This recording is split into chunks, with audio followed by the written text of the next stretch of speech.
So how much money do you truly need to start in real estate?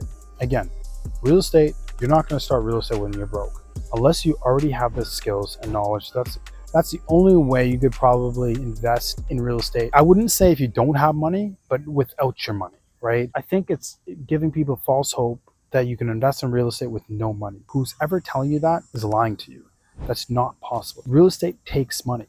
It might not be your money, but it takes money. So don't ever think you can invest in real estate with no money. Like, that doesn't make any sense. The banks would do it. If they didn't, like, that logically makes no sense. So you need money, but it might not be your money. But realistically, if you're buying your first property, I would always start small. But if you're starting small with single family, duplex, triplex, depending on where you are. I'm in Canada. Real estate is expensive here.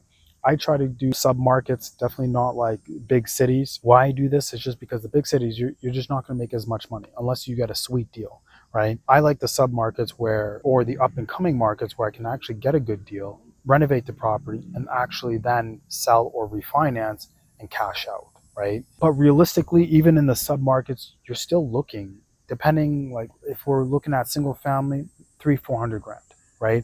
400 grand to buy. So you're going to need 20-30% of that, right? If you're a first-time home buyer, maybe you could get away with a little bit less down. But again, the strategy is not to obtain the asset.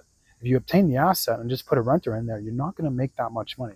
6-8% a year, that's nothing. I wouldn't even invest in real estate if I'm just making 6-8% a year. Because what a lot of people don't quite understand is 6-8% a year.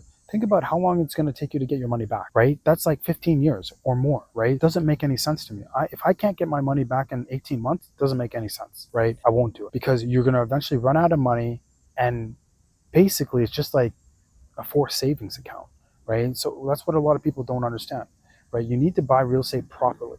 So think about it. First property, probably going to be anywhere from 20 to 30% down. I would even say, depending on what the strategy, if you're going to BRRRR the property, BRRRR meaning buying it, renovating it, refinancing it, right? If you're going to go down that route, I would need, 20% just the down payment, maybe another 20%, 15, or, 5, anywhere from 5 to 20% additional for closing, for renovations, for all that stuff, right? Because you need to improve the property. If you're buying a distressed asset, you need to improve it. So if you're buying a $300,000-$400,000 home, 20% down, that would be about 60 grand, right? For about $300,000 home. And then I would put in maybe another 30-40 grand in renovation, depending on how much it needs. If it needs more, you don't have to put down more. So something like that, you're going to probably need 100 grand, right? $300,000 to $400,000 home, you're going to need 100 grand down payment and renovations, right? And in my opinion, after it's done, putting a tenant in there and keeping it long term, in my opinion, waste of money.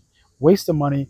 Sell that, especially if you can get a good return. If that property now is valued at like 550, 600 grand, sell it. Keep the money, right? Sell it. Now you've almost doubled your money and go into multifamily. Multifamily is where you're going to make more money. You do the same system where you improve it, but instead of selling it, you refinance, right? Because refinancing is tax-free. Once you refinance into a new mortgage, you're technically going to get all your money back, probably even a little bit more. That's all debt. So you don't pay any tax on that, right? So then you can repeat and do it again. That's how you grow your portfolio.